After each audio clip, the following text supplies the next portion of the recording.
ACH 5542, Bioquímica 1. Esta aula foi elaborada com o livro Princípios de Bioquímica de Lehninger, sexta edição. Capítulo 4. Estrutura tridimensional de proteínas. Essa aula nós vamos começar de uma forma diferente, então ela será orientada à resposta de perguntas. Se você ainda não leu o capítulo do livro, então eu recomendo que primeiro leia até o fim da parte em que ele fala de proteínas fibrosas, a queratina, o colágeno, a proteína da seda de aranha. Aí retorne para cá. De outra forma, você não vai conseguir aproveitar essa aula da melhor forma. Então, para você que leu ou acaba de ler o livro, o que é conformação de uma proteína? Conformação de proteína em qualquer estado estrutural que uma proteína possa assumir sem a quebra de ligações covalentes. Então, na aula anterior, vocês viram que a proteína ela é uma cadeia de aminoácidos, né? Um colar de pérolas. Lá. E todos os aminoácidos estão associados por ligação covalente. E essa cadeia ela pode assumir uma estrutura particular tridimensional. Então, qualquer estado de organização dessa estrutura é chamado conformação. Tanto o estado que a gente vai chamar de inativo, quanto o estado desnaturado. Quando você aquece a proteína, ela muda de estado, ela vai ficar totalmente estendida, mas isso ainda assim é chamado conformação. Pergunta 2. O que é uma proteína nativa? Proteínas nativas são as proteínas que estão dobradas e noveladas na conformação funcional. E a conformação que confere a ela a atividade biológica. Então, somente nessa conformação ela cumpre sua função, seu papel num dado organismo, organismo de origem num outro organismo. Em nenhuma outra. Como a conformação é estabilizada, isso é muito importante. A conformação de uma proteína é estabilizada por interações fracas, não covalentes. Esse é o segredo. Né?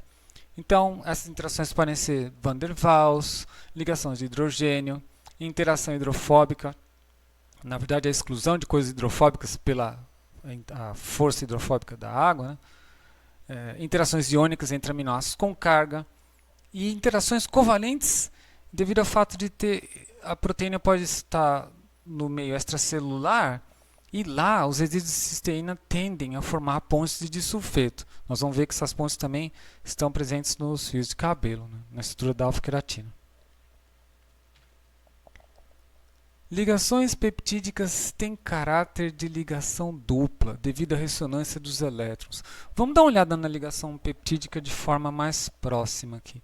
Então, isso é uma ligação peptídica, né? Isso é o C terminal lá de um aminoácido, parte carboxil, que se ligou ao N terminal aqui do aminoácido. Né?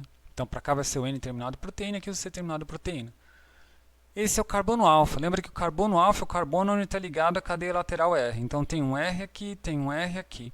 Essa é a ligação peptídica. Essa é a ligação entre o C e o N, é chamada ligação peptídica. É a ligação que une dois aminoácidos e forma um peptídeo.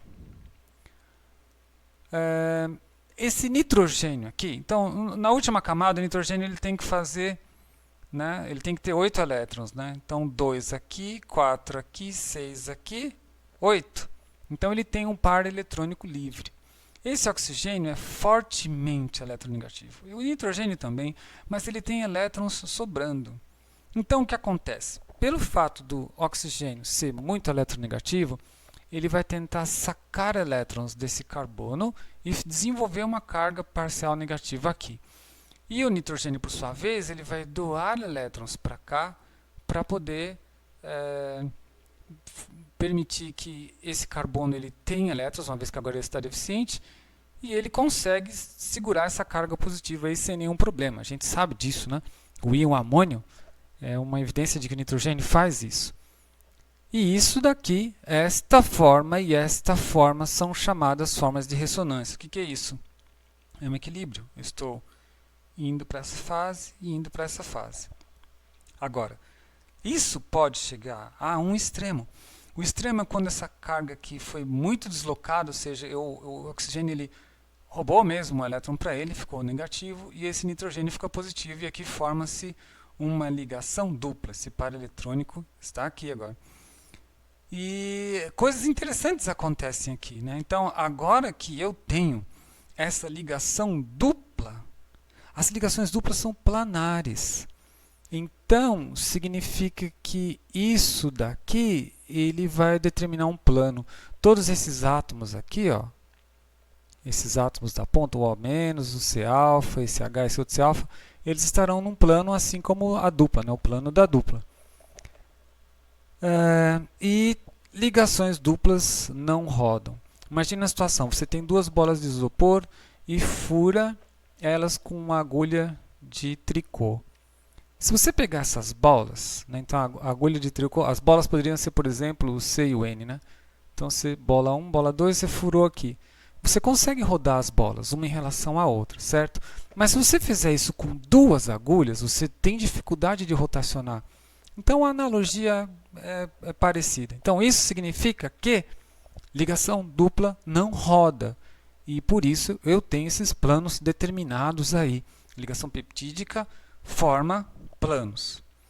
Então quando você enxerga uma proteína, na verdade, aquela cadeia de aminoácidos, ela também é uma cadeia de planos determinados pela ligação peptídica.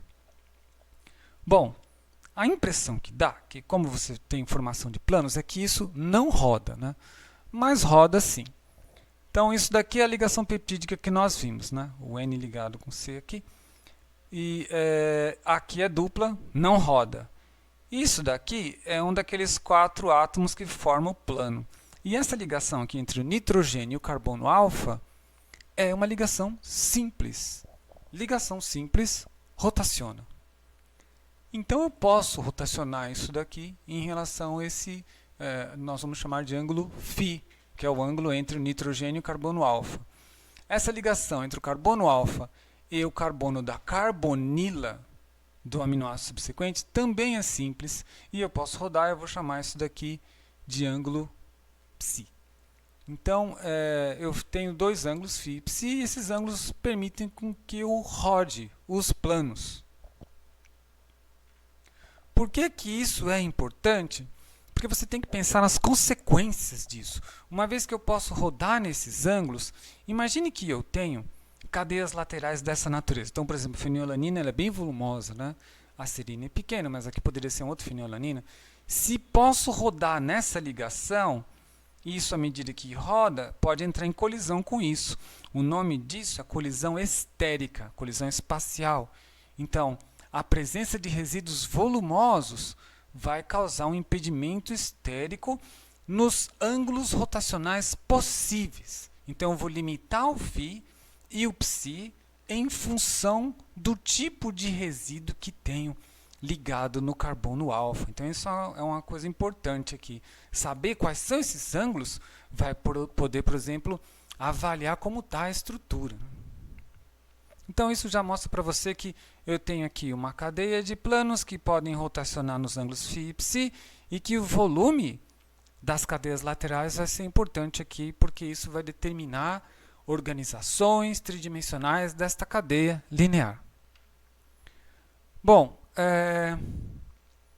vamos olhar em particular o ângulo ψ. A mesma coisa pode ser feita com o ângulo φ, a gente vai olhar só o ψ. Só para mostrar para você onde nós estamos, né? Aqui é o N, carbono alfa, carbonila, né? Então a mesma coisa aqui, N, carbono alfa, carbonila, aqui o novo N. Volta, ó, N, carbono alfa, carbonila, outro N. Então estou vendo os dois planos na sequência aqui, e aqui está o meu ângulo φ. Se eu olhar isso de frente, eu tenho uma coisa interessante aqui, que eu fixei este plano de cá, certo? Aqui eu vou formar a ligação peptídica, vai formar um plano aqui, e o outro plano ele pode rotacionar, devido a essa ligação que roda, né, em relação a esse. E esses são os ângulos possíveis, né? Ele pode adotar mais ou menos 180, supondo que nenhum grupo fosse impedir, ele pode fazer tudo isso. Mas a gente sabe que impede por causa do que está contido aqui, pendurado no carbono alfa, né? Por convenção, φ e ψ são iguais a 180 graus ou menos 180 quando o primeiro e o quarto átomos estão mais afastados e os peptídeos estão totalmente estendidos, que é exatamente isso daqui. Certo? Então eu tenho, esse é o primeiro e esse é o quarto átomo, então eu tenho, em relação a φ e ψ, eu tenho 180 graus aqui, né? No caso, desculpa, né, em relação ao ψ que nós estamos falando, ele está a 180 graus, mas ele pode assumir, né, esse átomo ele pode girar para cá, nesse sentido vai ser negativo, ele pode assumir zero, vindo por esse lado, ou assumir ângulos positivos, vindo por esse lado e assumir zero também. Vamos pensar em um aminoácido específico. Então eu tenho lá o carbono alfa, vou retornar aqui. Este carbono alfa, ele tem, por exemplo, uma alanina. Desculpa, né? O próximo carbono alfa vai estar nesse daqui. Ele vai ter uma alanina. Essas são as posições, os ângulos possíveis que a alanina pode adotar. Então você vê que ela adota preferencialmente ângulos positivos, entre, sei lá, uns 80 até mais 180, e pode adotar nessa região dos ângulos negativos. As regiões mais escuras são as fortemente favoráveis, moderadamente favoráveis, e as regiões em branco são as regiões onde você não vai encontrar, é muito raro encontrar a alanina assumindo esses ângulos, né? Então veja bem, aqui a gente está olhando a conformação para dois ângulos, né? O φ e o ψ, a combinação dos dois, né? Porque o aminoácido ele vai ter as duas coisas lá, certo?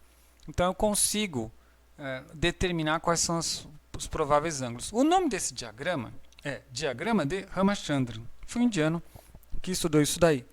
Ele fez modelos matemáticos, depois quando a gente for olhar estruturas de peptídeos e determinar a estrutura desses peptídeos, a gente viu que batia com o que ele propôs. Agora, esses ângulos φ e ψ, eles, dependendo dos resíduos que você tem na cadeia, vão proporcionar a formação de outros níveis de estrutura que não são aquele nível linear da sequência primária. O primeiro desses níveis estruturais é chamado de alfa-hélice. Então aqui você tem uma representação de alfa-hélice. Uma hélice é um helicoidal. Um helicoidal, ele é a mola do seu caderno. Então se você tem um caderno com mola, aquela mola lá é um helicoidal.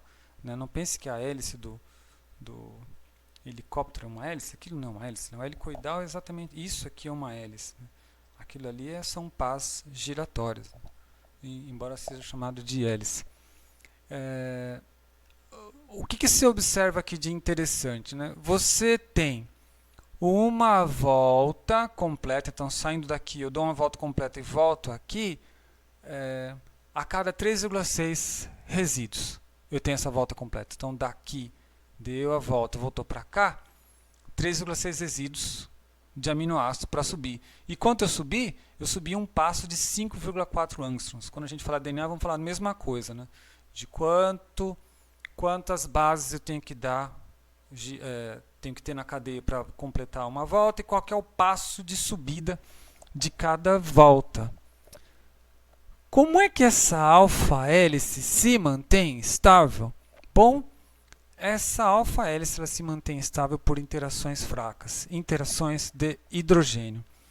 Observa aqui, eu tenho o hidrogênio ligado ao nitrogênio da ligação peptídica, ele está fazendo uma ponte com essa carbonila. Isso ocorre aqui, isso ocorre aqui, isso ocorre aqui também. Então é sempre a carbonila fazendo ponte de hidrogênio com o hidrogênio ligado, o oxigênio da carbonila com o hidrogênio ligado no nitrogênio. Quanto? Assim. Então vamos lá, vamos pegar esse resíduo aqui, que é o N-terminal, né? Isso aqui é a carbonila do aminoácido 1. Então vamos lá. 1, 2, 3, 4. Então esse nitrogênio é o nitrogênio do quarto aminoácido. Então é sempre a carbonila do aminoácido 1 com o nitrogênio do aminoácido N mais 4. Então, por exemplo, se você quer ver essa interação aqui. Então, muito bem, esse é aminoácido 1. Então, 1, 2, 3, eu estou contando pelas cadeias laterais, né? Então, 1, 2, 3, 4, aí eu volto 1, estou no nitrogênio, N mais 4. Então, o que estabiliza a hélice é isso. Outra pergunta. Para onde apontam as cadeias R? Então, para fora da hélice, certo? Então, é óbvio, se eu tenho cadeias R que são polares ou carregadas, isso vai ser muito bom, porque elas interagem com a água. Se eu tenho cadeias R apolares, você deve imaginar que para proteger isso daqui eu tenho que ter um ambiente apolar. Então, em geral, as hélices vão tentar se empacotar para proteger essas coisas aqui, né, da água, se elas forem apolares ou não, vão ficar mais expostas à água para poder se solvatar com a água. Isso daqui é uma visão que se tem da alfa-hélice se você olhasse ela por cima. Perceba que os grupos R ficam apontados para fora. Perceba também que eu tenho grupos R que eles estão mais ou menos sobrepostos. Esse com esse, esse com esse com esse. Que seria mais ou menos isso aqui. Ó. Esse está mais ou menos sobreposto com esse. E essa sobreposição é interessante porque, supondo que eu tenho uma coisa aqui que tem carga negativa, e isso aqui é um R de carga positiva, então um aminoácido ácido, aminoácido básico, eu vou ter uma interaçãozinha de campo aí, uma interaçãozinha iônica. E isso aumenta a minha estabilidade da hélice. Como eu sei que um dado resíduo de aminoácido pode formar hélice? Bom, um resíduo que é conhecido, que é chamado de referência, é a alanina. Então é assim, todo mundo que tem delta-delta-G em kJ por mol próximo da alanina forma boas hélices. Então aqui tem os resíduos que formam boas hélices. Então leucina, ó, que a gente sabe que é hidrofóbico, fenilalanina, você vê que ela já não ajuda muito, porque ela já é um pouco grande, mas ela mais. Isoleucina. Vamos pegar outro aqui. Esses daqui, ó, triptofano, valina. E tem os que não formam muito bem, como por exemplo prolina. Prolina é um dos piores, né? Quanto mais próximo aqui, tipo arginina, né? Quanto mais próximo, você vai ter formação disso. Formação de hélice, né? Observe o que acontece com os carregados, né? Arginina 0,3, histidina 2,6, glutamato 1,4 e onde está o aspartato? Aspartato 2,5. Esses resíduos são notáveis aí, porque eles vão estar participando aí das hélices por razões que nós veremos aí. Vão participar das hélices. Questão 2. Qual é a contribuição da cadeia lateral R para a estabilidade da alfa-hélice? Bom, aminoácidos carregados positivamente costumam ser encontrados a 3 resíduos de distância dos carregados negativamente, possibilitando a formação de pares iônicos. Eu mostrei isso. Isso está no livro. 2 aminoácidos aromáticos com frequência são espaçados de forma semelhante, resultando em interação hidrofóbica. Então, olha que interessante. Isso daqui é a hélice, certo? Isso foi desenhado com bolinhas de tamanho cada vez menores para dar essa ideia de profundidade. Então, eu tenho interações dessa natureza aqui. Então, esse daqui é carregado positivamente, um aminoácido básico, sei lá, histidina. Isso aqui é um ácido, aspartato. Então, essas coisas podem, embora esteja um pouco longe, né? A gente viu lá 5,4 angstroms, mas eu tenho uma interação de campo fraca aí. São essas interações fracas que aumentam a estabilidade da hélice. Também posso ter aminoácidos hidrofóbicos, como por exemplo, que pode ser uma fenilalanina e que pode ser uma tirosina. Eles poderiam de alguma forma também interagir aí, tentar escapar da água. E isso, a interação de Van der Waals entre eles, aumentaria a estabilidade da hélice. Então, a contribuição dos R's é essa. Para formar a hélice em si, o que manda mais ali são as pontes de hidrogênio, né? Mas essas outras interações de campo, mesmo a distância mais fracas, somam. E prolina, hein? Prolina estabiliza uma hélice? Não, porque não há hidrogênio disponível ligado ao nitrogênio para fazer interação com o carbonilo do resíduo N+4. Dê uma olhada na estrutura da prolina aí. Você vai conferir isso e vai verificar que não tem esse hidrogênio lá. E como o anel é rígido, tem mais essa, certo? Não tem rotação no NC-alfa. Não vai rodar, justamente porque ele é fechadinho. Então tem duas razões para a prolina não estabilizar uma hélice. Veja bem, Isso é quando ela está em uma cadeia com outros aminoácidos. Mas dá uma olhada aí, pode procurar na literatura, onde você achar mais interessante no Google acadêmico, a hélice de prolina. Se eu tiver uma poliprolina forma um tipo de hélice bem interessante. Inclusive ela é bem distendida, né? Mas forma hélice. É engraçado isso, as interações vão assustar você. Então dê uma olhada na hélice de poliprolina na internet, estude isso, ajuda a complementar isso. Mas, em uma cadeia que tem uma distribuição normal de resíduos, a sua resposta categórica é não. Só na poliprolina que sim, a prolina vai formar uma hélice diferente, particular, não é alfa-hélice, mas é uma hélice chamada hélice de prolina. E a glicina estabiliza uma alfa-hélice? Também não. A glicina ela tem o hidrogênio ligado ao nitrogênio e não tem nenhum problema, não é cíclica, né? Lembra que o aminoácido tem a cadeia R, é um hidrogênio, né? Então, apesar de tudo isso, não estabiliza uma alfa-hélice, porque ela apresenta maior flexibilidade conformacional. O fato de ter aquele hidrogênio permite que esses átomos eles rotacionem mais. Eu não tenho aquele volume no R. Eu posso girar muito mais. Então, uma coisa que você precisa saber é que glicina e prolina não estabilizam hélice. Então, esses aminoácidos estão presentes em outras coisas. Na verdade, o fato deles desestabilizarem vão justificar umas coisas interessantes que você vai ver em estrutura de proteína. Às vezes você vê uma hélice, que em vez de ser uma hélice bem longa, ela é uma hélice que ela tem como se fosse um cotovelo de 90 graus. Esse ponto do cotovelo, em inglês eles chamam de kink, né? O ponto em que você tem um rompimento da estrutura da hélice. Se você olhar qual é o aminoácido que está ali, prolina. Com certeza. Então, prolina em uma distribuição de aminoácidos natural, né? Não poliprolina que é artificial, você verá que rompe a estrutura de hélice. Então, se você tem um polielanina de 20 resíduos, e você colocou uma prolina no 11º resíduo, não vai formar uma hélice grandona, vai formar duas hélices e ela vai formar um ângulo de 90 graus entre as duas hélices, mais ou menos 90 graus, que é dado por esse kick de prolina. E já te adianto aí que uma polialanina forma uma alfa-hélice. Aliás, isso é uma estrutura que biotecnologistas usam, né? Quando você quer separar domínios de uma proteína, você põe uma hélice polialanina, é como se você usasse uma barra rígida para separar duas coisas. Isso aqui é uma estrutura de uma alfa-hélice.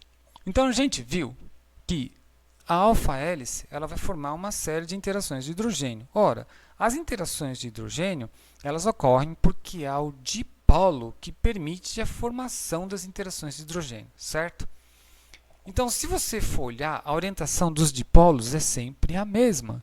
Então, se você vê com todos os dipolos apontando para a mesma direção, eu vou ter uma resultante. Então, no fim das contas, a hélice toda é um grande dipolo, em que eu tenho uma carga muito forte positiva no amino terminal e uma carga negativa muito forte no carboxy terminal.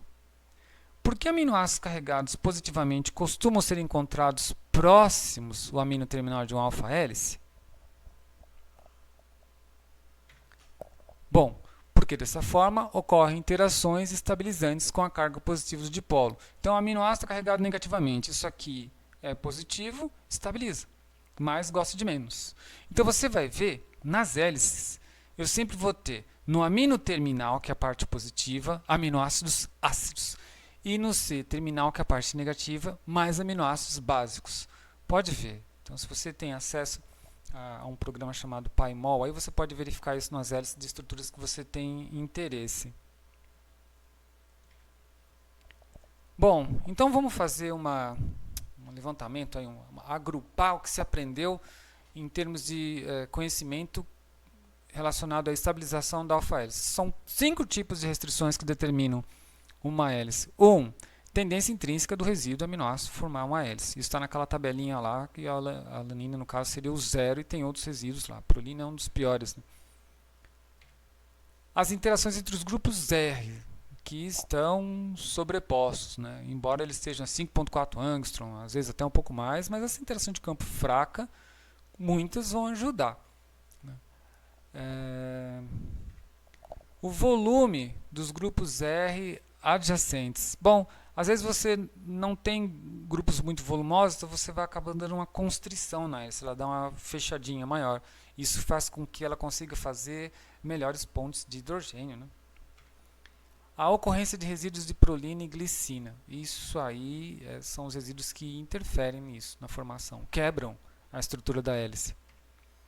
Interações entre os resíduos de aminoácidos das extremidades do segmento helicoidal e o dipolo elétrico inerente da hélice. Então, aquela coisa entre o N, carboxila do N e o hidrogênio do grupo amino do N mais 4, e o fato disso daqui ser um monte de dipolo orientado e eu ter resíduos negativos na parte positiva do dipolo e mais resíduos positivos, né, com carga positiva na parte negativa do dipolo, isso acaba estabilizando a hélice.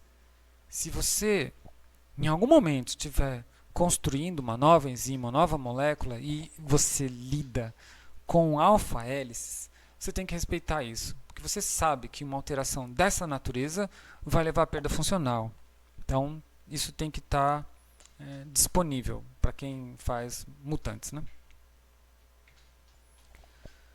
Segundo tipo de estrutura. Essa estrutura aí ela é chamada de fita beta. Então, fita beta é uma estrutura estendida e ela, como a estrutura mostra para você aqui, ela tem os grupos R apontados para fora. Então, eu tenho a cadeia principal, que são as ligações peptídicas, sem contar a cadeia lateral R, numa fita, e os resíduos R fora do plano da fita. Em geral, a gente acaba chamando essa estrutura, quando você tem mais fitas, de folha beta. Essa é uma folha beta antiparalela. Porque aqui ó, eu tenho um sentido, né? Então aqui é o N terminal, aqui é o C. Aqui é o N terminal, aqui é o C. Aqui é o N terminal, é o C. Então, se for sempre assim, o C apontando no N e o N apontando no C, com essas orientações assim, eu tenho o antiparalelo. Por que eles chamam de folha beta antiparalela ou folha beta preguiada? Quando você pega um papel e dobra o papel, como se você fosse produzir uma saia canelada ou aquela parte sanfonada de um acordeão, essa coisa, essa estrutura que lembra, né, essas pregas da estrutura que lembra uma sanfona, é o que dá, né, esse nome à estrutura, né? É essa analogia aí. Existem dois tipos de folha, né? Eu tenho folhas antiparalelas, como essa, e eu tenho paralelas. E basicamente você vê que a diferença entre elas, em relação ao plano, não tem nenhuma diferença aqui, então é sempre uma cadeia estendida, e os resíduos R da cadeia lateral apontados para cima e para baixo, para cima e para baixo, para cima e para baixo. Mas a diferença está na ponte de hidrogênio. Olha aqui, ó. Essas pontes de hidrogênio estão alinhadas e essas pontes de hidrogênio estão na diagonal. Lembra da aula da água aí. E eu tenho o que seria o passo da folha beta em 6,5 angstrom, né? Então eu tenho, por exemplo, esse hidrogênio está apontado para cá e eu tenho uma cadeia lateral R aqui. Quantos resíduos demora para eu poder ter isso novamente, né? Então, 1, 2. Cada 2 resíduos eu andei 6,5 angstrom para repetir a estrutura da fita. Isso é uma visão lateral da folha beta. Só, eu não sei se ajuda, né? O ideal seria ter uma coisa mais 3D. Mas, por favor, convença-se, mesmo se a imagem não ajuda, que os grupos R estão sempre apontados para cima e para baixo, fora do plano das pregas da folha. Então é óbvio, você já deve imaginar, né? Então isso aqui está mais legal, né? São várias fitas, então você vê os R's para cima e para baixo. Já deve imaginar que se eu tiver os resíduos adequados aqui e uma folha embaixo, essas folhas tendem a interagir. Então se eu tiver resíduos hidrofóbicos aqui, uma outra folha com resíduos hidrofóbicos também, então essas folhas vão começar a se compactar. E vou ter estruturas mais compactas, né? Por causa disso daí. Na aula anterior, vocês viram a estrutura primária, que corresponde à sequência de aminoácidos de uma proteína. Nessa aula, nós vimos um novo tipo de organização, que é a estrutura secundária. Então, a alfa-hélice é um tipo de organização, de estrutura secundária, bem como a folha beta preguiada. Então, agora vocês conhecem o segundo nível de organização estrutural de proteínas. Questão 5. Qual folha beta preguiada é mais estável? A paralela ou a antiparalela? Será que você consegue responder isso olhando para a estrutura? Antiparalela. Porque os 3 átomos envolvidos nas interações de hidrogênio estão mais alinhados. Aí sim, ó, lembra da aula da água? Eu tenho a ponte de hidrogênio mais forte quando os 3 átomos que formam a ponte estão alinhados. Então, todos estão em uma linha reta. Aqui não estão. Esses 2 estão aqui, o terceiro está inclinado. Então, é óbvio que essa ponte é mais frágil e essa é mais estável. Proteínas que formam pontes assim mantêm sua estrutura melhor que proteínas que têm pontes assim.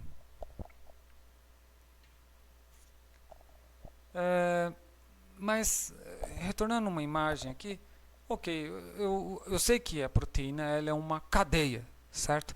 Aqui eu não mostro cadeia, eu mostro fitas, né? Como é que está isso na estrutura de uma cadeia? Agora sim, eu represento para você a estrutura de uma cadeia, que é o N-terminal da proteína, uma fita, eles chamam de volta, né? Em inglês eles chamam de turn, então seria uma curva aqui, uma alça. Aqui você tem uma outra alça, e é sempre assim, eu estou unindo o C com N, o C com N. E isso daqui é uma folha beta antiparalela, altamente estável. Né? Nós acabamos de ver por quê. Eu tenho, então, 2 formas de uma cadeia polipeptídica formar folhas beta. A forma antiparalela, que eu já posso de uma fita já entrar na outra e da outra para a seguinte, e assim sucessivamente. E a paralela, que é mais complicado. Eu vou precisar de ter uma região não estruturada, uma longa alça que não adota nenhuma estrutura, que permite a conexão com a próxima fita. É óbvio que proteínas que têm isso daqui, essas longas alças aqui, essas alças vão ter uma participação importante. A gente vai ver isso, principalmente em Bioquímica 2, proteínas do metabolismo, né? E essas alças aqui, que são mais livres, né? Então elas não precisam adotar uma estrutura tão rígida assim como a alfa-hélice e a folha beta, elas vão acabar tendo uma participação importante em catálise. No fim das contas, a folha e a alfa-hélice, elas vão ser como se fosse o esqueleto da proteína, o arcabouço dela. E essas regiões não estruturadas que vão ter os resíduos chaves, que eu posso variar isso. Então, uma vez que a natureza criou o arcabouço, ela ficou variando esses outros resíduos para produzir proteínas com várias funções. Bom, indo um pouco mais profundamente nessas curvas, então a gente tem 2 tipos, né? Volta do tipo 1 e volta do tipo 2. A volta do tipo 1 ela tem um resíduo de prolina aqui. Então, prolina você sabe que ele quebra estruturas. Então, ele já quebrou aqui. Né? Eu consegui fazer uma volta aqui. E aí eu consegui aproximar essa carbonila desse hidrogênio que está nesse nitrogênio. Fiz a curva aqui. As prolinas são uma propriedade interessante. Né? As prolinas elas têm estruturas que podem ser chamadas de cis ou trans. Então, isso aqui é uma prolina. Aqui é a ligação peptídica da prolina com o aminoácido vizinho. E o que acontece aqui é que a prolina, em relação a esse resíduo, que ela pode virar, certo? Ela pode ter essa conformação trans, em que isso daqui está em oposição, esse está em cima, esse está para baixo, e a conformação cis, em que esta parte aqui está do mesmo lado que essa. Quem faz isso é uma enzima chamada prolíosis transisomerase. Existem várias enzimas dessa. Meu aluno de doutorado, Fábio, estuda a ciclofilina D, que é uma prolina cis-trans isomerase. Ela é muito importante, está envolvida em várias coisas, inclusive na etiogênese da esclerose múltipla. volta beta tipo 2. A volta beta tipo 2 ela tem glicina. Então, glicina a gente sabe que vai ajudar bastante, né? Porque ela adota várias conformações, né? Ela é muito livre por ter esse hidrogênio. E isso permite que eu também aproxime esse hidrogênio aqui da carbonila. Então, eu vou ter a segunda volta. Então, alguns exemplos de curvas como essa. Então, isso aqui é o que a gente chama de barril beta, né? Então, são uma folha beta enorme em forma de barril. E aqui eu tenho as curvas. Geralmente, a atividade dessa enzima está aqui e não aqui. Esse barril ele é útil para estabilizar ela, por exemplo, se é uma proteína transmembranar, né? É um poro bacteriano. Então, eu vou ter isso dentro da membrana e isso aqui vai estar fora, fazendo a parte funcional dele. E isso aqui é uma proteína chamada metiltransferase. Então, ela que tem aqui a folha beta e você vê as alças aqui, ó. Então, nessas alças eu vou ter a formação dessas curvas. Então, isso daqui é rígido, certo? Mas são essas alças que fazem a catálise. No outro eu não conseguia mostrar, mas nesse sim. Esse é o sítio ativo. Quem que está em volta do sítio ativo? As alças, ó. Tem essa alça aqui, tem essa outra aqui, tem essa outra aqui. Então, são as alças que vão estar em volta, por exemplo, do SAM. SAM, ele é um doador de adenosina, né? O nome dessa proteína aqui é adenosil metiltransferase. E essas voltas estão presentes em vários tipos de proteínas. Você já viu que agora voltas são possíveis porque há resíduos de prolina ou glicina. Vamos fazer uma revisão da aula anterior aí. Uma proteína purificada está em um tampão EPS, N2-hidroxietil, piperazina, N', ácido 2-etano sulfônico, em pH 7. Então, a proteína purificada está no tampão pH 7, com 500 mMol de cloreto de sódio. É muito sal isso aqui. Ela provavelmente não vai funcionar muito bem. Uma amostra, 1 ml da solução de proteína, então tenho X, né, ml, tirei 1 ml. É inserida em um tubo feito de membrana de diálise, que foi apresentado na aula anterior, e dialisado contra 1 litro do mesmo tampão EPS com 0 de NaCl. 0. Então, óbvio, né, como o saquinho de diálise lá, ele vai permitir que o sal que está dentro migre para fora até que essas coisas atinjam o equilíbrio. Moléculas pequenas e íons como Na+, Cl- e EPS podem se difundir através da membrana. Proteína não, porque os poros da membrana são tais que eles são menores que a proteína de interesse. Pergunta 1. Uma vez que a diálise alcança o equilíbrio, qual é a concentração de NaCl na amostra de proteína? Assuma que nenhuma mudança de volume ocorra na amostra durante a diálise. E B. Se a amostra de 1 ml original fosse dialisada 2 vezes sucessivamente contra 100 ml, aqui foi uma vez contra 1 litro, certo? Aqui é 2 vezes contra 100 ml. E a EPS 0 mMol em NaCl. Qual seria a concentração final de NaCl na amostra? Então ele está comparando uma diálise contra 1 litro de tampão com 2 diálises seguidas contra 100 ml do mesmo tampão.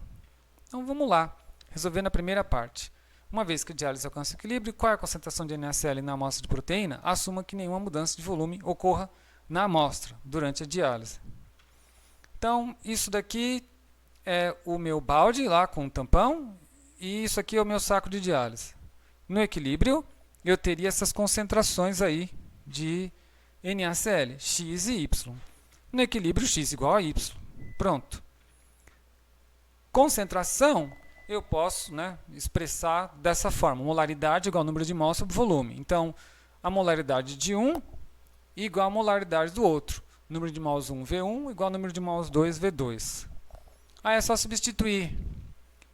N1, 1 ml, vai ser igual a N2, 001. Desculpa, N1, 1, que aqui é litro, né? Sempre volume em litro. N1, 1 litro, vai ser igual a N2 dividido 0,001, que é 1 ml. Aí eu chego a essa equação, que N1 igual a 0,001 N2. Bom, não consigo resolver isso, porque é um sistema de duas incógnitas e uma equação. Então eu vou ter que trazer a segunda equação. Molaridade igual ao número de mols dividido pelo volume. A molaridade que eu tenho naquele meu 1 ml é 500 milimolar de NaCl, igual N, número de mols, e 001 ml, né, que seria 001 litro, desculpa, que é aquele 1 ml. Com isso eu sei que o meu N ele é 500 micromols. No equilíbrio, N, que é esse N, lembra que o NaCl do lado de fora é 0, né? No equilíbrio, o N, que é tudo isso, vai ser o que está aqui dentro e o que está aqui fora. N1 mais N2. Agora, eu sei que 500, que é tudo, vai ser igual a N1 mais N2. Aí eu substituo lá. E agora eu tenho duas equações, duas incógnitas. Resolvo. N1 vai ser 499,5 micromols e N2 vai ser 0,4995 micromols, dividido pelos respectivos volumes. Essa vai ser a concentração final, que é idêntica, claro, porque atinge o equilíbrio, de 499,5 micromolar. Tem como fazer de outro jeito? Claro que tem. Então, você sabe que do lado de fora tem 1 litro e aqui tem 1 ml, certo? Então, você pode considerar isso como um sistema fechado. Eu não preciso nem pensar. Imagine que eu não dialisasse nada, eu simplesmente jogasse isso. Então, eu posso assumir que isso é como se fosse uma diluição. Então, dá para considerar assim, né? Então, se você vai assumir que é uma diluição, então vamos lá. Você vai ter o N, no caso aqui, né, 500 micromols. Você 500 milimolar, desculpa. Né, então você vai pegar essa concentração aqui, 500 milimolar, e você vai dividir pelo volume final, que é 1,001 litro, que é o volume do balde mais o volume do saco de diálise. E quando você calcula, vai dar isso aqui, ó, 499,5. Então esse é um jeito mais rápido, só que esse aqui você deixa bem claro de onde veio cada coisa. Aqui eu não assumi que a diálise é uma diluição, eu assumi que a diálise é diálise e eu vi usando um método que não usa um artifício. O artifício da diluição é bom, mas se você vai responder isso numa prova, você tem que dizer, olha, eu estou usando esse artifício, mas na verdade eu sei que se trata de uma diálise. Segunda questão, se a amostra de 1 ml original fosse dialisada 2 vezes sucessivamente contra 100 ml do mesmo tampão EPS, com 0 milimolar de NaCl, qual seria a concentração final de NaCl na amostra? Veremos? Então a gente já sabe, né, que essa concentração tem que ser igual a essa, aqui N1 dividido por V1 igual a N2V2.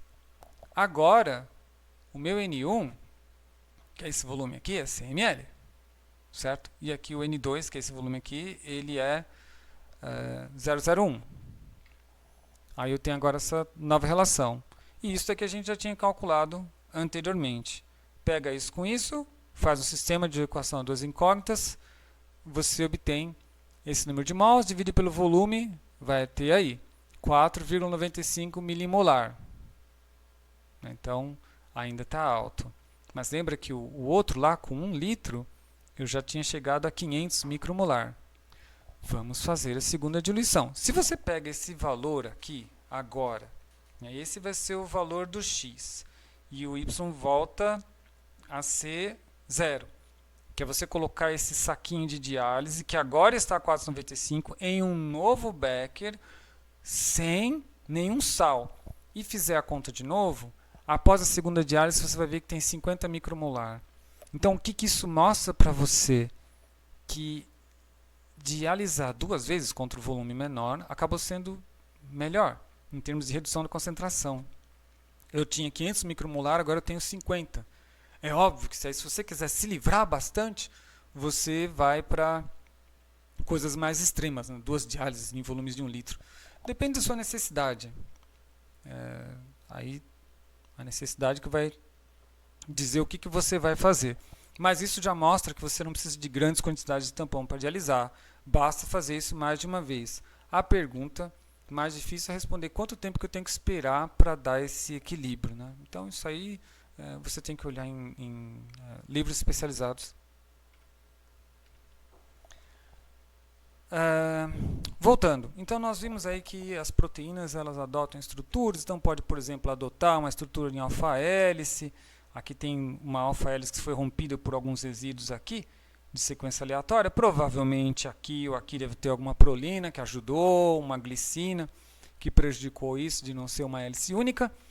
E aí o que acontece? Essas hélices têm resíduos na cadeia lateral R, que podem ser tais que possuem afinidade. Então, por exemplo, se eu tivesse duas fenilalaninas aqui, elas vão tentar fugir da água.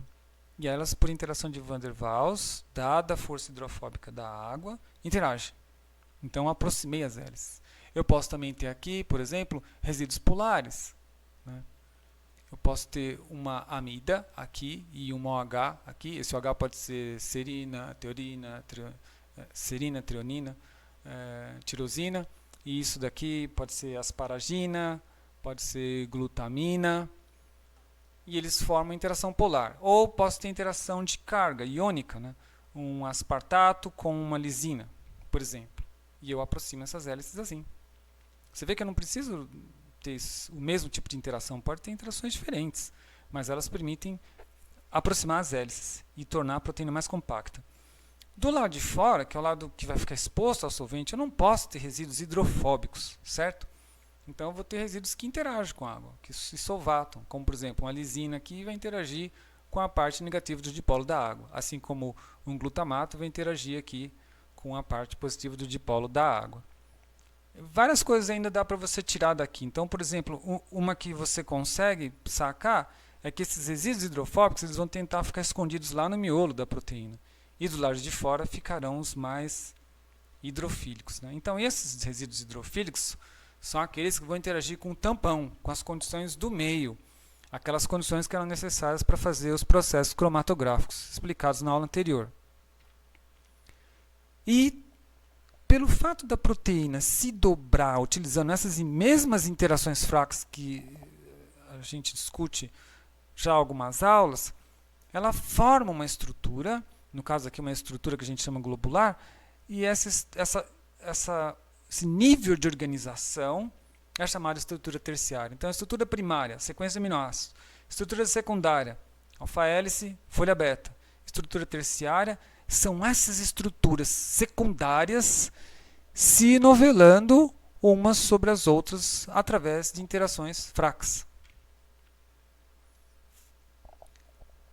Essas estruturas, deixa eu retornar aqui, essas estruturas secundárias aqui, a partir da descoberta da cristalografia de proteínas, foram resolvidas de várias proteínas. Hoje a gente tem mais de 166 mil estruturas de proteínas conhecidas, né? E aí com isso eu consigo saber quais são os ângulos φ e ψ observados na natureza. E isso daqui está expresso nesse diagrama de Ramachandra. Então esses aqui são os ângulos φ e ψ. Desculpa, aqui acho que o artista não colocou o ψ, certo? E essas são as regiões aqui permitidas no mais escuro, fortemente permitidas, adicionalmente permitidas, e as regiões em branco, as regiões proibidas. E o que você vê aqui? Alfa-hélice sentido horário vai estar aqui, com resíduos com esse tipo de ângulo.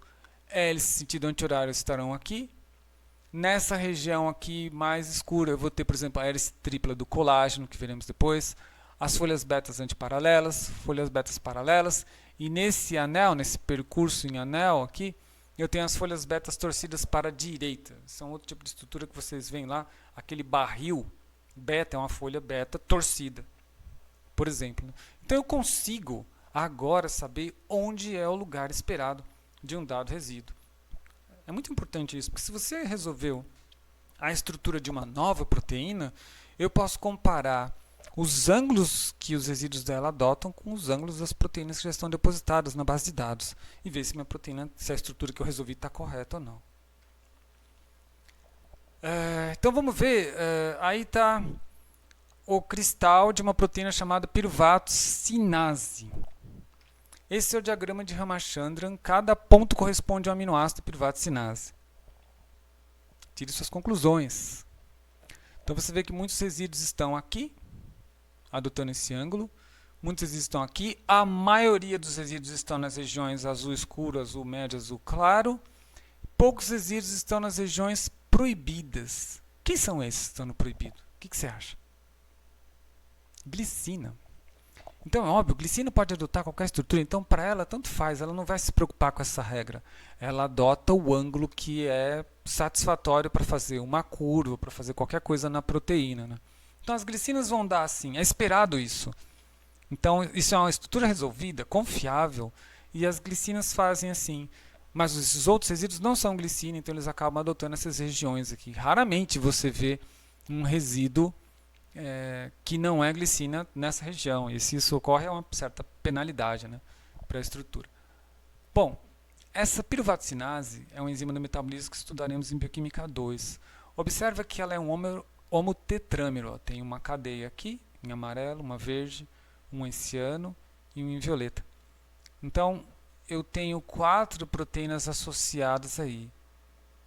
Horas. Isso constitui em mais um nível de organização de proteína, em que cada uma desses monômeros, a gente vai chamar, se for a mesma coisa ou se forem proteínas diferentes, nós chamaremos de subunidade. E isso é chamado de estrutura quaternária. Isso aqui é a estrutura da hemoglobina. A hemoglobina ela tem um dímero de dímeros, então são 2 cadeias alfa e 2 cadeias beta. Então é um dímero de dímeros, um tetrâmero, heterotetrâmero. No caso ali, piruvaticinase era um homotetrâmero. Estrutura quaternária. A estrutura quaternária é muito importante, foi mencionado na aula anterior, por exemplo, que a gente vai ver isso mais para frente. Se você mudar alguns resíduos de aminoácidos na hemoglobina, você muda a conformação da proteína e muda a estrutura da célula, né? Na doença anemia falciforme, né? Eu atualmente estou resolvendo um trabalho de uma enzima peroxidasmutase em que eu mudei completamente a estrutura secundária, alterando um único resíduo. A organização mudou. Ela era dimérica e virou tetramérica. Isso é a estrutura de uma proteína, de uma toxina, a toxina diftérica, né? E o que você acha que são essas estruturas aqui? Isso daqui, por acaso, eu vou retirar isso.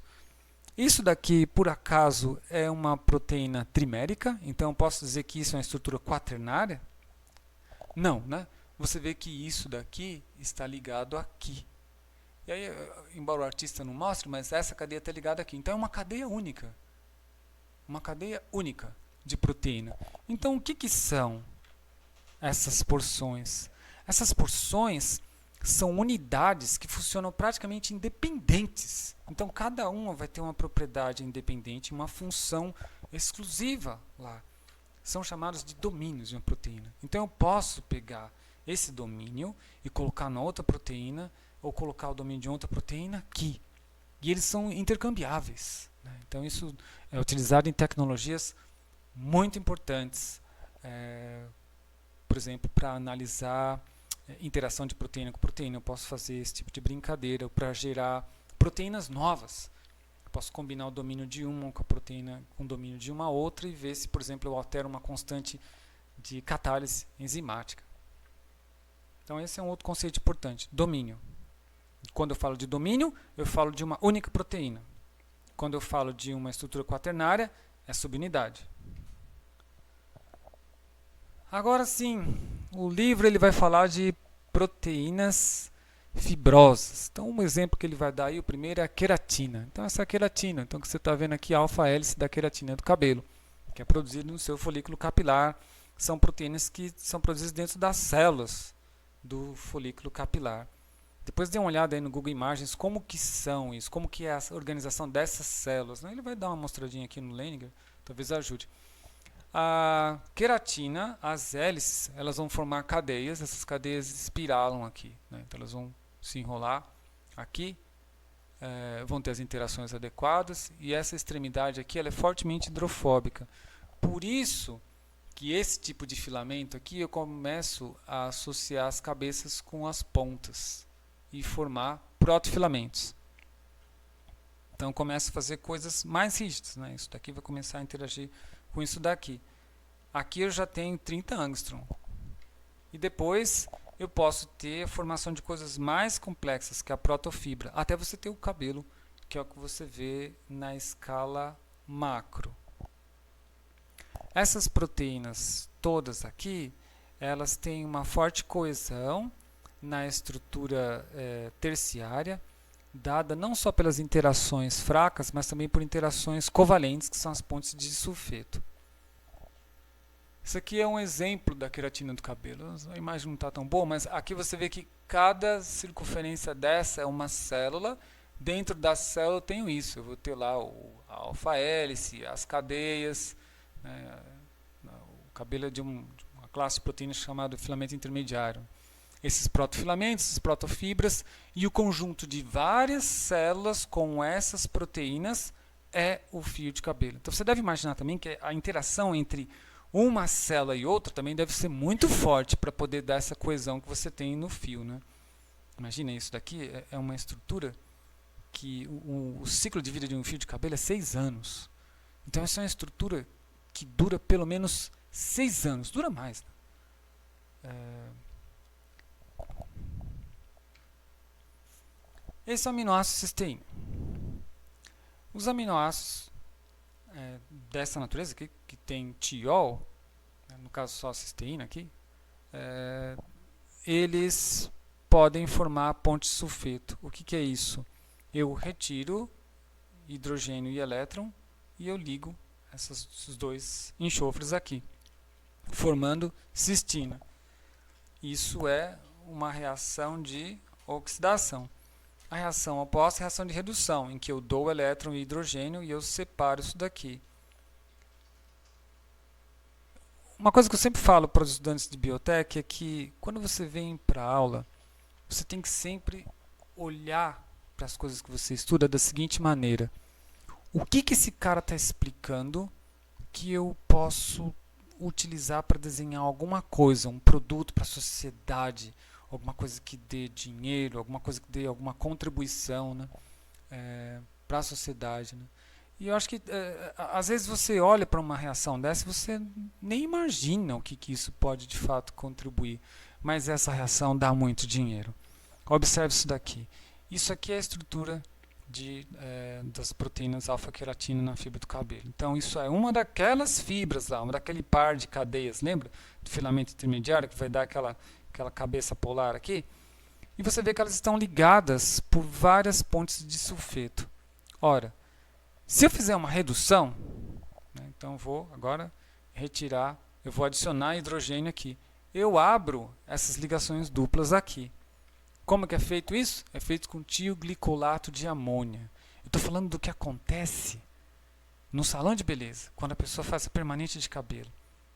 Então ela tem um cabelo muito lisinho, né, bonitinho. Então você vai lá, trata com tioglicolato de amônia, fez isso daqui. Qual é o próximo passo? Você enrola no bob lá, que estrutura que é necessária ali, para dar o formato que você quer. Só que quando você faz isso, esse pareamento ele se desfaz. Então você vê que esse cara não está pareando com ninguém. E esse cara aqui, que era o segundo, vai parear, enfim, era o primeiro, vai parear com o segundo, vai parear com o terceiro.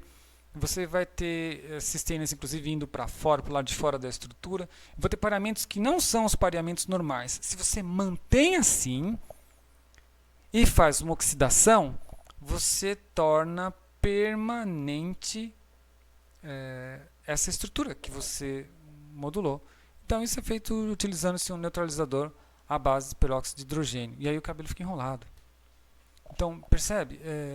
A reação química estava ali na frente, era só a pessoa imaginar para que ela precisa usar isso. Em qual proteína que eu encontro essas cisteínas? Tem muitas outras. Será que eu posso usar esse tipo de coisa para outra situação? Então aí vem da imaginação do indivíduo. Por isso que eu falo que assistir uma aula requer muita atenção e requer algum tipo de foco. E o foco que eu sugiro é esse. O que eu posso fazer com isso que eu estou aprendendo? Porque senão vira informação estanque, entra por uma porta e sai pela outra. Colágeno. Colágeno também é uma proteína fibrosa. Isso é uma imagem de microscopia eletrônica das fibras de colágeno.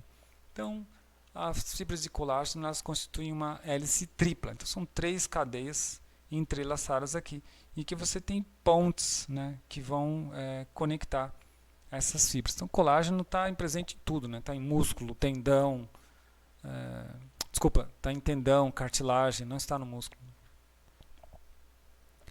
Aqui você tem um detalhe da hélice tripla de colágeno. Então, cada hélice dessa daqui é uma cadeia, né? Então a gente acaba chamando de hélice tripla, né? Mas não confunda isso com alfa-hélice, certo?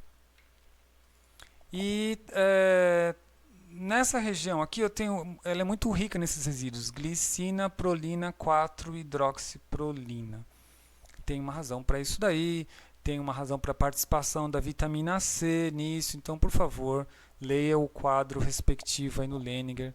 Então isso vai explicar, por exemplo, por que levar limão, né, os marinheiros no passado levavam limão na viagem, justamente para não ter o escorbuto. O escorbuto é causado porque não faz essas coisas aí, né? Você não vai produzir hidroxiprolina. Dê uma lida no livro, é bem curioso isso. E aqui eu mostro a diferença estrutural da prolina e hidroxiprolina. Então você vê que a prolina, quando ela não está hidroxilada, ela tem essa estrutura do anel. E quando ela está hidroxilada, ela tem uma outra estrutura. Isso aqui dobra diferente. E isso aqui vai acomodar completamente diferente a fita, né? E isso tem a ver com estabilidade dos tecidos, né? As pessoas tinham sangramento na boca. A escorbuto é uma doença meio complicada. Nessas repetições glicinas XX do colágeno, pode ocorrer, por exemplo, a presença de resíduos como lisina e Railis, né, que é no caso aqui a gente chama de norleucina, né, que é a lisina sem grupo amino, e um hidroxileucina, que está o hidroxi nessa posição aqui. Esses dois resíduos, eles tendem a reagir, formar o que a gente chama de imina aqui, e isso é desidrohidroxil non-norleucina.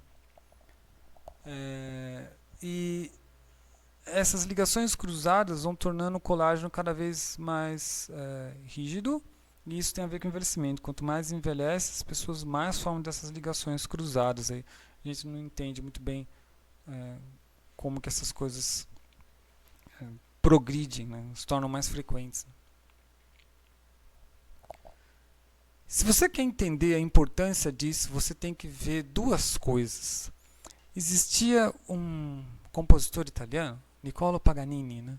O Paganini ele tinha uma doença na proteína do colágeno e isso dava um grau de flexibilidade incrível para ele. Por isso que as peças que o Paganini tocava eram incomuns. Então esse aqui acho que é o capricho número 23. Você vai ficar impressionado. Hoje, pessoas comuns, no caso esse é um russo que vai tocar aqui, pessoas comuns tocam o capricho 23. Mas naquela época o Paganini tocava isso rindo. Você vê que a pessoa que vai tocar, ele não vai tocar sorrindo. Ele vai tocar com uma técnica de perito, mas ele tem dificuldade, porque é uma das peças mais complexas. Vale a pena você assistir. Além disso, a gente tem pessoas que têm essa doença com depoimentos, então você vai ver que elas conseguem, por exemplo, ela pega os dedos, a ponta dos dedos da mão e encosta nas costas da mão. Então você olha para as suas unhas. Então coloque sua mão na sua frente, olhando para as unhas. Pegue as pontas dos dedos com a mão da outra mão e tente encostar nas costas. Você não vai conseguir, mas as pessoas conseguem, porque elas têm um problema na fibra de colágeno. Dê uma olhada. É o mesmo problema do Paganini. Né? E isso ele acabou, coincidentemente era um cara genial, ele acabou usando para música, mas enfim, a morte dessas pessoas é um pouco trágica. Vale a pena você ver, porque é importante você ter a fibra de colágeno como ela supostamente tem que estar, e nessas mutações a doença é meio grave, bem grave. Isso daqui é uma pilha de folhas betas pregadas. Essa é a estrutura da teia de aranha, da seda. No fim das contas, é a seda do bicho da seda e a seda da aranha, da teia de aranha. Né? O que você vê aqui é que as cadeias laterais, no caso, são resíduos de alanina. Né? Então eu vou ter uma rede de interação hidrofóbicas. Isso aqui é alanina. uma rede de interações hidrofóbicas compactando isso. Essas proteínas são altamente insolúveis, né? Aqui não mostra, mas existe uma região não estruturada que liga uma outra folha dessa, né? Então eu consigo ter essa distensão natural dessas folhas por causa dessa região não estruturada. Dê uma olhada no Google Imagens como que é a estrutura molecular da teia de aranha. Então você vai ver que ele tem esse sanduíche aqui de folha beta e tem uma cadeia longa e um outro sanduíche e uma cadeia longa, outro sanduíche.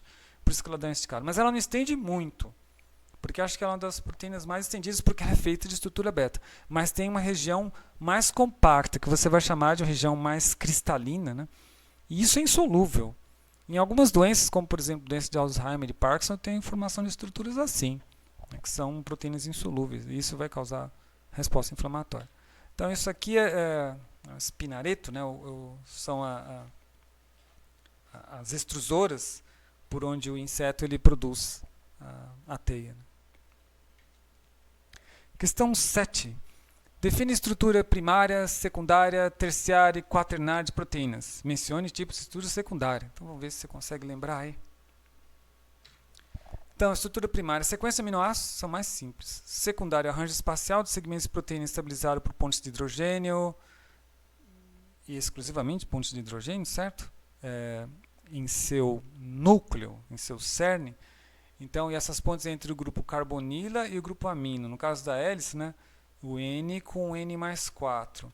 E a gente viu que o carbonila e também o grupo amino, no caso das folhas beta paralela, antiparalela. Os R vão acabar ajudando, por exemplo, na alfa-hélice, dependendo de como eles estão arranjados ao longo do passo da hélice. Estrutura terciária é o arranjo tridimensional de toda a proteína, que é obtido por interações fracas ou pontes de sulfeto. E estrutura quaternária é o arranjo de complexos proteicos de múltiplas subunidades, que podem ser homoligoméricas ou heterooligoméricas.